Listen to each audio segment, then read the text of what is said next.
भाजप हा आमचा विरोधक आहे हे स्पष्ट आहे. निवडून आलेला एखादा नगरसेवक ही लाईन सोडून स्वतंत्रपणे काम करत असेल तर तो 5 वर्ष नगरसेवक राहील. त्यानंतर मात्र लोक त्यांना धडा शिकवतील असा इशारा एमआयएमचे प्रदेशाध्यक्ष इम्तियाज जलील यांनी पत्रकार परिषदेत दिला. विधान परिषदेच्या निवडणुकीत एमआयएमच्या नगरसेवकांनी भाजपच्या उमेदवाराला सहकार्य केल्याचा आरोप होत आहे. या संदर्भातील प्रश्नावर इम्तियाज जलील म्हणाले की मी केवळ सोलापूरच नव्हे तर महाराष्ट्रातील एमआयएमच्या नगरसेवकांना सातत्यानं आपला वैचारिक विरोधक कोण आहे याची जाणीव करून देत आहे. महानगरपालिकेत विरोधी पक्ष नेतेपद नसावं असं भाजपला वाटतं. सोलापूरचं विरोधी पक्ष नेतेपद एमआयएमला द्यायला हवं होतं. या विरोधात नांदेडमधील एमआयएम नगरसेवकांनी उच्च न्यायालयात याचिका दाखल केली आहे.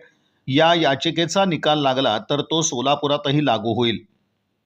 या पत्रकार परिषदेस एमआयएमचे जिल्हाध्यक्ष शौकत पठाण, गटनेत्या वाहिदा भंडाले, नगरसेवक तौफिक हत्तुरे, अजहर हुंडेकरी, अजहरुद्दीन जहागीरदार, नगरसेविका अनिसा मोगल, सफिया चौधरी, अकिला भागानगरी आदी उपस्थित होते.